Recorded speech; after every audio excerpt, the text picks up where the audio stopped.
कराया है, मरने सभी से प्यार होंगे, कोई नहीं कराया है। और उस कार्यक्रम में आकर के कुछ सत्संग कीजिएगा। मुझे भी सौभाग्य मिला आज आप सबके बीच में आया हूँ। कुछ सदगुरु कबीर के विचारों को लेकर के कुछ सुनाने का प्रयास करूंगा। सदगुरु कबीर का यह मंच है जिसमें आप लोग देख रहे हैं, मंच पर लिखा हुआ है भव्य सत्संग समारोह के रूप में ये कार्यक्रम हो रहा है। सत्संग का अर्थ होता है सत्य का संग हो जाना। हमने जीवन भर दूसरे का संग करते हैं, पति का संग किए, भाई का संग किए, परिवार का संग किए, मकान के संग किए, न जाने कितने चीजों का हम संग करते हैं और ये संग साथ सब छूट जाते हैं। किसी संत ने कहा, किसको अपना कहते हो, यह कोई न तेरा अपना, माया की नगरी है जीवन एक सपना। और गोस्वामी तुलसीदास जी महाराज ने कहा, उमा कहो सुन अनुभव अपना, सत हरि भजन जगत सब सपना। जीवन में जो कुछ मिलता है सब एक न एक दिन छूट जाता है। दुनिया में बहुत से लोग आए, महापुरुष के रूप में आए, कोई भगवान के रूप में आए, कुछ अवतार के रूप में आए, कुछ उतार के रूप में आए। आज कौन रह गए? जब जब इस धरती तल पर कोई भी मनुष्य आए, सुधार के रूप में समाज के एक सुंदर दिशा निर्देश किए। जब जब ये सदगुरु रहे इस धराधाम पर, समाज के लोगों ने उसको समझ नहीं पाया। सदगुरु कबीर भी आए, उनको कितने लोग समझ पाए? जब उनका शरीर नहीं रह गया तो उनके शरीर को दाग देने के लिए, जलाने के लिए हिंदू लड़ने लगे और मुसलमान उनके शरीर को दफनाने के लिए वो कह रहे थे कि हमारे गुरु है। हिंदू कह रहे थे सदगुरु कबीर हमारे गुरु है और मुसलमान कह रहे थे कि ये सदगुरु कबीर हमारे पीर है। तो जब तक सदगुरु संत होते हैं तब तक कोई समझ नहीं पाते और जब इस धराधाम से चले जाते हैं उनके प्रति हम आंसू बहाते हैं। उसी प्रकार जिस प्रकार हमारे पास हमारे माँ बाप होते हैं, उनकी कीमत हम समझ नहीं पाते और जब वे चले जाते हैं ना तो उनकी मूर्ति के नीचे, उनके फोटो के नीचे अगरबत्ती धूप बत्ती करते चले जाते हैं। और इसके करने से आपके माँ बाप को क्या मिल पाएगा? इसलिए माता पिता अगर पास में है तो उनकी कीमत समझे। जिस माँ बाप ने न जाने कितनी कठिनाई उठा करके बाल बच्चों को पालते हैं, पोसते हैं और वही माँ बाप बूढ़े हो जाते हैं तो तिरस्कृत कर देते हैं। अरे घर के आंगन में कोई झाड़ हो, वो झाड़ भले फल न दे लेकिन छाया तो देता है ना। इसी प्रकार घर में बूढ़ी माँ हो, बूढ़ी दादी हो, बूढ़े पिता हो लेकिन पैसा कमा करके न लाता हो, लेकिन उस घर में अगर खखार उनकी गुंजती है ना तो उस घर में कभी कोई चोर प्रवेश नहीं कर सकता। इसलिए आपके घर में अगर बड़े बुजुर्ग हैं उनका सम्मान करो, आदर करो और आप अगर आदर और सम्मान करोगे तो वही आपको लौट करके मिलेगा। क्योंकि आप भी अपने बच्चे से यही चाहते हैं कि हमारा बेटा हमारा सम्मान करे, आदर करे। किसी संत ने कहा था, वही तुमको मिल रहा है जो कि पहले से दिए हो, उसी का फल सामने है सुख असुख जो कुछ किए हो। महाराज राम भी जैसे कर्म किए थे उनका फल उनको भोगना पड़ा, ऐसा कहा जाता है। आप लोगों ने सुना होगा महाराज राम ने बाली को छुप करके मारा तो उसके परिणाम में महाराज राम कृष्ण हो गए और बाली व्याध बना। सबको अपने कर्मों का फल भोगना पड़ा है, चाहे कोई भगवान हो या इंसान हो, कोई छूटा नहीं है। माँ सीता के लिए कहा गया कि गर्भवती की अवस्था में उनको निकाला गया तो उनके पहले की घटना कोई पंडित या संत जन ग्रंथों में लिखते हैं कि कहा जाता है उस समय की बात है जब सीता की ब्याह नहीं हुई थी, शादी नहीं हुई थी और राजा जनक की नंदिनी पुत्री जनकपुर में पुष्प की वाटिका में बैठ करके झूला झूल रही थी। मारो बात तो समझ में आ रही है, हिंदी बोल रहा हूँ, कोई मरवाड़ी तो नहीं बोल रहा हूँ। माँ सीता अशोक वाटिका में बैठ करके झूला में बैठ करके झूला झूल रही थी। ऐसे समय में एक तोता और तोती झाड़ में बैठे हुए थे। उस समय तोती जो है गर्भवती अवस्था में थी और आपस में ये ज्ञान चर्चा कर रहे थे कि ये राज जनक नंदिनी जो झूला में बैठी हुई है ये सीता है।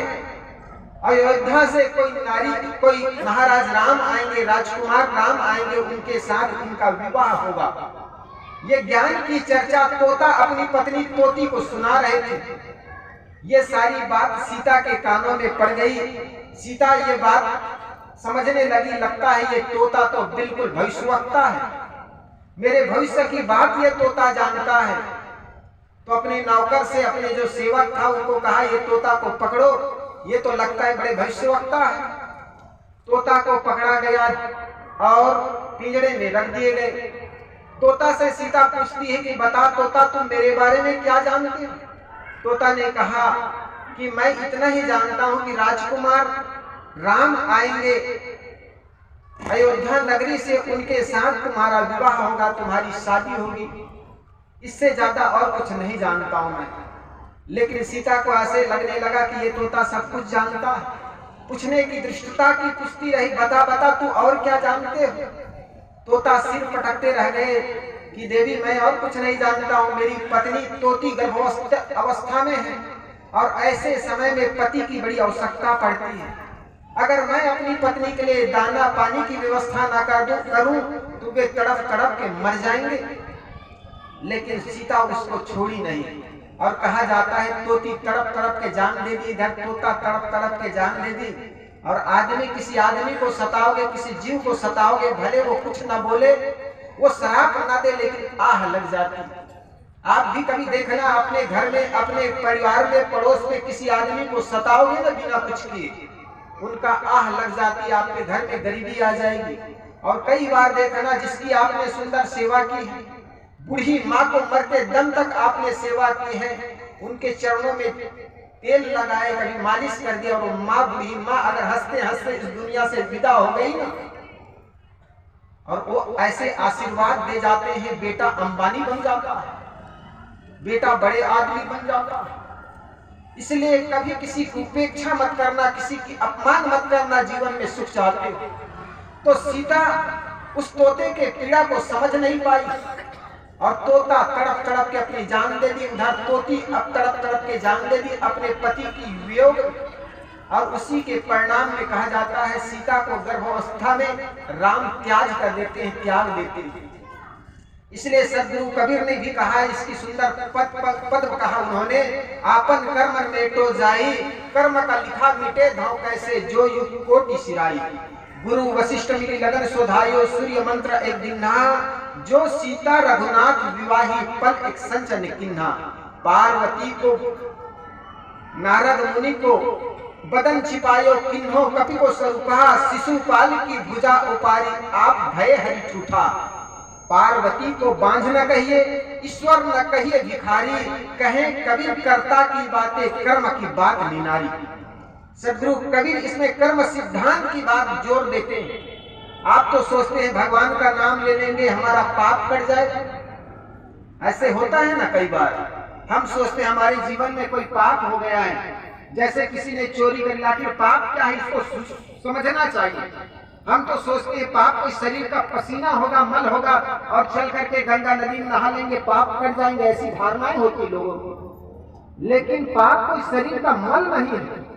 अगर पाप आपके शरीर का मल होता तो जाकर के गंगा नदी में, क्या आपके घर के हैंडपंप में भी स्नान कर लेते ना, तो पाप भूल जाता। शरीर का मल होता, शरीर का मैल होता, तो वो मैल गंगा नदी में ही, क्या आपके घर के हैंडपंप से पानी से भी नहाओगे तो धुल जाता। लेकिन पाप आपके मन का विकार है। वो विकार कौन से? काम, क्रोध, लोभ, ये मन का विकार है। और जब जब ये विकार आता है आपके अंदर, तो आपके मन बेचैन हो जाता है, मन दुखी हो जाता है। राजा शिकार करने के लिए गए हुए थे, शिकार करते करते रास्ता भटक गए। जब वो रास्ता भटक गए तो उतने में बड़ी प्यास लगने लगी। जब प्यास लगने लगे तो आगे दिखाई पड़ी एक पर्णकुटी, एक झोपड़ी है। और झोपड़ी के पास जाकर के खटखटाया तो पता चला एक सुंदर संत वहां पर विराजमान है। संत आया और राजा से पूछा, राजन क्या चाहिए? राजन ने कहा, गुरुवर मुझे प्यास लगी है, पानी चाहिए। उस संत ने उसको एक गिलास पानी प्रस्तुत कर दी। राजा पी करके तृप्त हो गए। फिर राजा ने उस संत को निर्मल जान करके कहने लगा, गुरुदेव मेरे मन में एक जिज्ञासा है, 2 प्रश्न है। मैं कई संतों से, ज्ञानियों से, पंडितों से पूछा लेकिन उचित समाधान नहीं मिला। राजा क्या कहते हैं कि गुरुजी मेरे मन में 2 प्रश्न है। मैं कई लोगों के पास गया लेकिन उचित समाधान नहीं मिला। सबने अपने अनुसार उत्तर तो दिया लेकिन सही उत्तर मिल नहीं पाया, संतुष्ट मन नहीं हुआ, तो मुझे उसका उत्तर दीजिए। गुरु ने कहा, बेटा, उस संत ने कहा, बेटा तुम्हारा कौन से प्रश्न है? तब राजा ने कहा कि गुरुजी पाप क्या होता है और पुण्य क्या होता है? बड़े गौर से सुनना, ध्यान से सुनना, शायद आपके विवेक की आंखें खुले इससे। राजा ने कहा कि गुरुजी पाप क्या होता है, पुण्य क्या होता है, इसकी परिभाषा बताइए। संत ने देखा ये राजा है और राज्य के प्रति अकड़ है और राजा होने का अकड़ इनके मन में समाया हुआ। और जो आदमी के अंदर अकड़ और पकड़ हो उसको सीधी सादी बात समझ में आती नहीं है। तो संत ने भी बड़ा घुमा करके उनको उत्तर देना शुरू किया। संत ने कहा, आखिर तुमको किसने राजा बना दिया? जिस व्यक्ति को पाप और पुण्य का पता ना हो, अर्थ, उसको किसने राजा बना दिया? राजा तो एकदम क्रोध से क्रोधित हो गया, आपे से बाहर हो गया, गुस्सा में लाल हो गया, आंखों में लालिमा आ गई। उन्होंने अपने म्यान से तलवार खींच लिया और संत के गर्दन पर रख दिया। और राजा कहने लगे, जानते नहीं हो मैं राजा हूं, अभी चाहूं तो आपका गर्दन धड़ से अलग कर सकता हूं। तब संत ने कहा, बेटा इसी का नाम है पाप। जैसे ही संत ने कहा बेटा इसी का नाम है पाप, तो राजा का क्रोध तो एकदम काफुर हो गया, उड़ गया और एकदम से विनोद भाव से, करुणा भाव से उनके पैर में गिर करके कहने लगे, गुरुजी मैं जान नहीं पाया कि आपका उत्तर देने का भी ढंग ऐसा है। तब संत ने कहा, बेटा इसी का नाम है पुण्य।